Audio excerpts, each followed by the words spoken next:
sayyidina Muhammad ibn Abdullah wa alihi wa sahbihi wa man tabi'ahum lillah wa la hawla wa la quwwata illa billah, amma ba'd. Qala al-musannif rahimahullah nafa'ana bihi wa bi ulumih. Nah, di antara hukuman Allah bagi Bani Israel adalah sebab mereka itu wani menentang hukum Allah, syariat Allah, mempermainkan para kekasih Allah, para nabi-nabi Allah. Mereka itu diberi Allah syariat yang berat, dan itu syariat yang berat-berat itu bagi umat Rasulullah ditiadakan atau dihilangkan. Kenapa? Karena umat Rasulullah ini patuh lawan Rasulullah, maasi napa ujar Rasulullah. Nah, di antara syariat yang berat bagi umat terdahulu yang telah dihilangkan Allah bagi umat Rasulullah, dan ini adalah nikmat, sehingga kita bersyukur jadi umat Rasulullah. Kita bersyukur dipilih Allah menjadi umat Rasulullah. Yang ke-10, tahrimu ba'dit thayyibat minal at'imah. Diharamkannya sebahagian yang nyaman-nyaman minal at'imah daripada makanan. Wa hadza kana minal uqubatil lati aqaba biha Allahu Bani Israila. Wa hadza, dan ini kana minal uqubat adalah daripada siksaan. Allati aqaba biha Allahu, yang menyiksa dengannya oleh Allah Bani Israel akan Bani Israel. Bisababi baghyihim, dengan sebab baghyihim melampau batas mereka. Wa zulmihim, dan sebab zalimnya mereka. Wa tala'ubihim, dan sebab mempermainkannya mereka. Bi syara'illahi, dengan syariat-syariat Allah Subhanahu wa ta'ala. Jadi karena mereka itu mempermainkan syariat Allah, maka Allah memberikan hukuman, yaitu diharamkan sebahagian daripada makanan yang nyaman-nyaman. Dan yang bagi umat Rasulullah itu halal. Bagi umat Rasulullah itu halal. Bagi umat Nabi lain, apa? Haram.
Wa asyaratihim, dan sebab kesombongan mereka.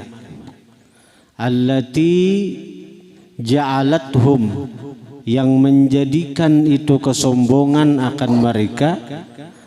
Ya'khudhun, mereka mengambil aradha hadzal adna, mata benda ini yang rendah, yaitu dunia.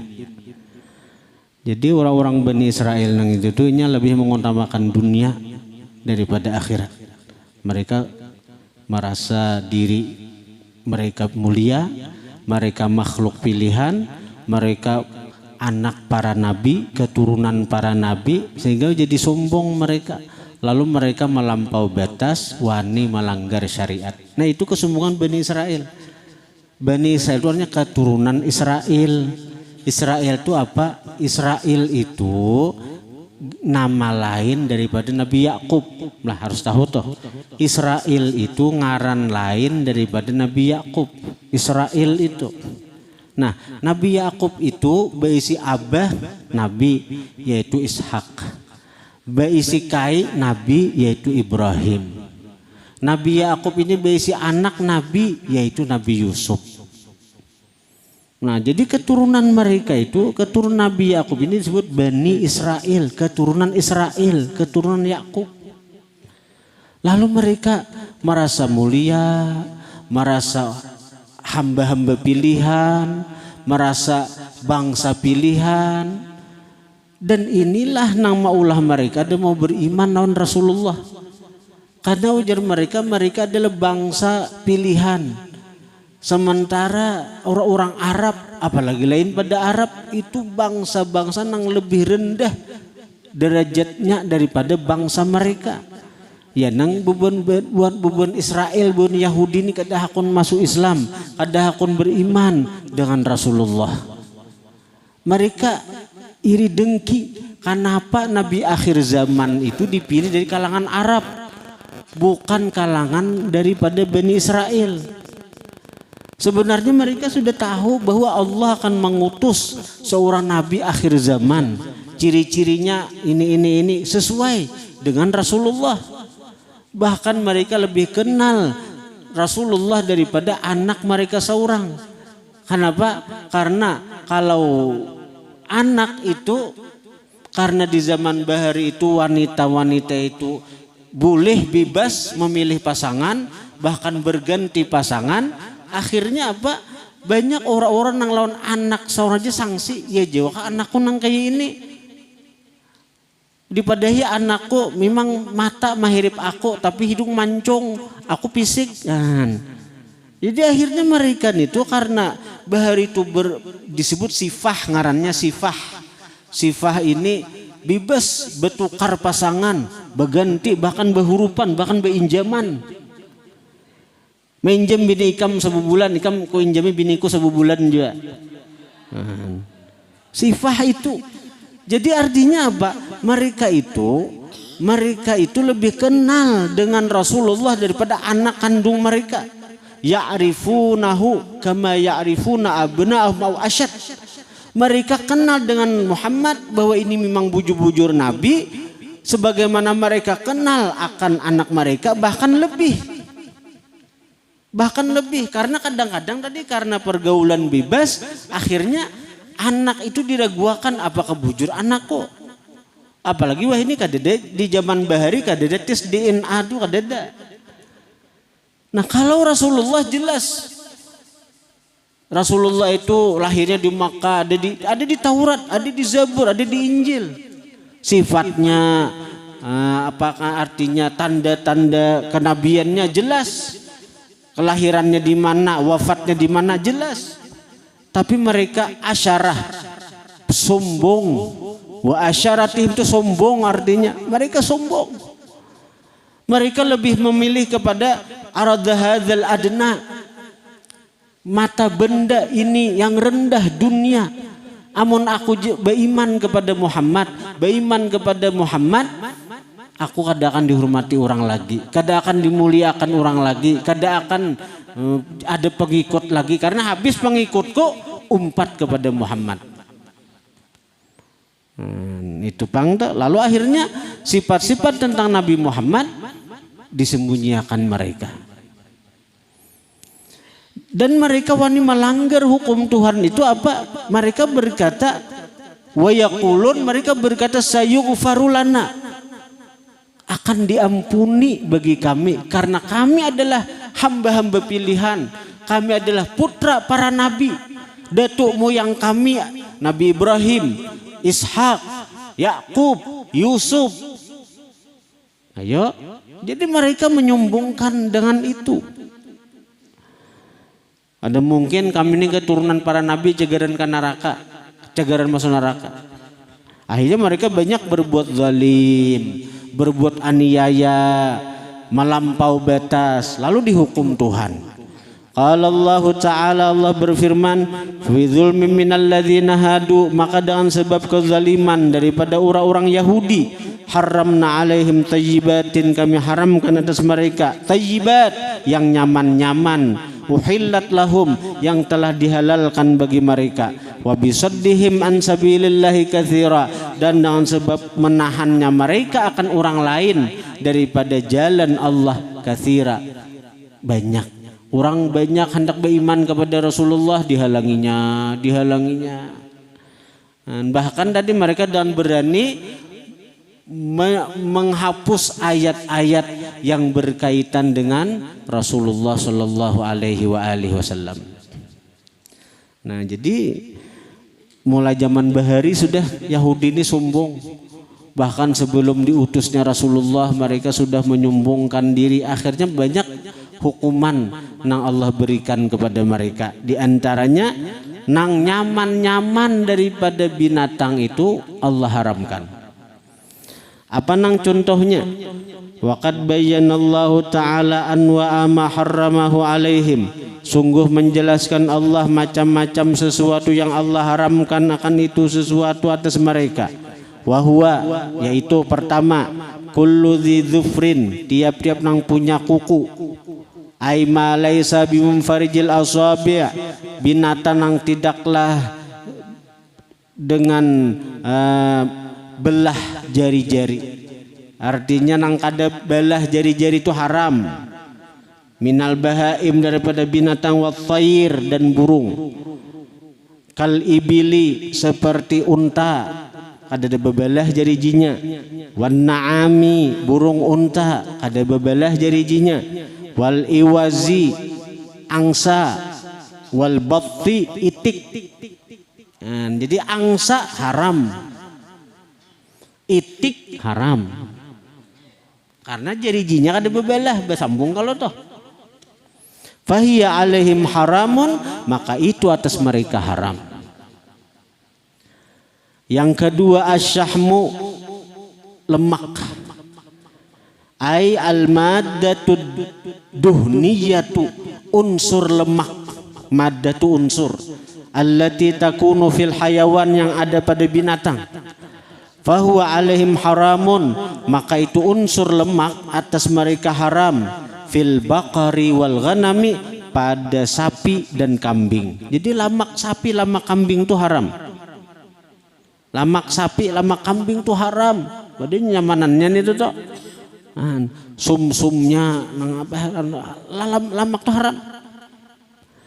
Wa abaha lahum minha syuhumal mukhtalidhata bil azmi, membolehkan Allah bagi mereka daripada lemak itu asyuhuma, lemak al-mukhtalithata yang bercampur bil azmi, di tulang.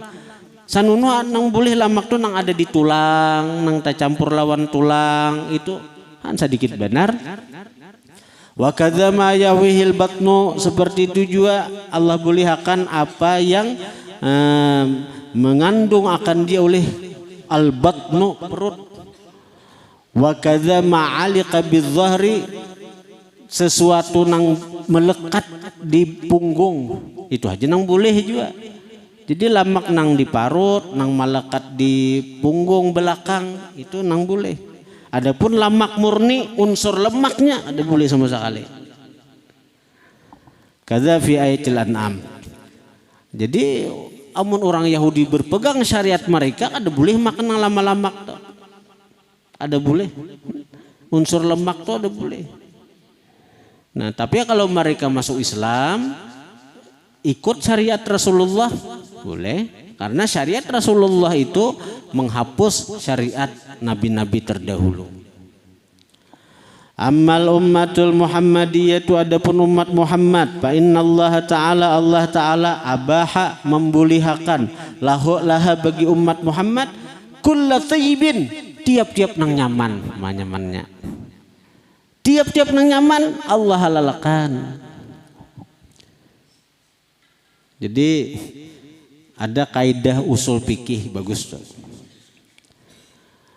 Al aslu fil asya al ibahah illa ma dallad dalilu ala tahrimi. Itu sudah usul fikih dah. Al aslu bermula asal fil asya pada segala sesuatu apapun. Nah ada di alam semesta nang ini. Al aslu fil asya hukum asal pada segala sesuatu itu ibahah boleh. Illa kecuali madallad dalilu sesuatu yang menunjukkan oleh dalil ala tahrimih atas keharamannya. Jadi di Quran apa nah haram? Kayak darah, kayak bangkai, nah apalagi kayak daging babi. Nah itu kan haram. Ada dalilnya Quran. Atau nang di hadis nang kayak becakar, kayak burung elang, itu kan becakar tuh. Itu kayak ular tuh memudaratakan, tuh haram. Itu hadisnya ada nas dalilnya ada. Ada nasnya. Bila kadadan Quran, kadada hadis nang menjelaskan hukum itu boleh itu. Boleh. Landak bolehlah dimakan, boleh. Landak tuh boleh dimakan. Daging landak boleh. Karena ada di hadis di Quran haram makan landak. Ikan duyung boleh dimakan. Putri duyung enggak? Karena itu binatang laut. Putri duyung, ada tamu ikan putri duyung biar muha kayak Ayu Ting Ting. Banam boleh dimakan itu. Punya kalau kadada dalil maharam makan boleh dimakan. Boleh. Kan kadang kali kalau Islam dok segala sesuatu halal kecuali ada dalil yang mengharamkan. Bila kadada dalilnya makan. Allah berfirman al-yawma uhilla lakumut thayyibat. Pada hari ini dihalalkan bagi kalian umat Rasulullah at-thayyibat yang nyaman-nyaman. Asal nyaman aja makan. Amun nang membahayakan, mengandung racun, jangan. Kayak hintalu, seluruh hintalu halal asal nyaman. Hintalu bidawang boleh. Hintalu biyuko boleh, hintalu kura-kura boleh, hintalu beretan halal, hintalu ular bang. Amun hintalu ular itu ada bisanya membahayakan udah boleh. Tegan bila kadada membahayakan, berarti kadada memudaratakan tuh halal. Jadi seluruh hintalu tuh halal itu. Hintalu burung nang apa kah? Bahkan hintalu bidawangnya haram kalau dimakan karena dua alam. Hintalunya boleh. Hintalunya boleh. Hintalu nang apa kah? Asal jadi hintalu manusia. Adakah manusia bihintalu? Ada Allah. Wa yuhillu lahumut thayyibat. Allah halalkan bagi mereka nang nyaman-nyaman. Sudah di Quran ini. Wa harrama 'alaiha kulla khabith. Allah haramkan atas umat Rasulullah kulla khabith, tiap-tiap nang kotor, nang jahat, khabith nang jahat. Nah ini nang kayak hintalu ular tuh ada boleh, karena tuh khabith itu membahayakan. Nah, kayak amun hintalu kuduk ada apa? Wa yuharrimu alaihimul khaba'ith. Allah haramkan atas mereka yang jahat-jahat, nang kotor-kotor. Kemudian tahrimul ghanaim alaihim wallahu alam. Al-Fatihah.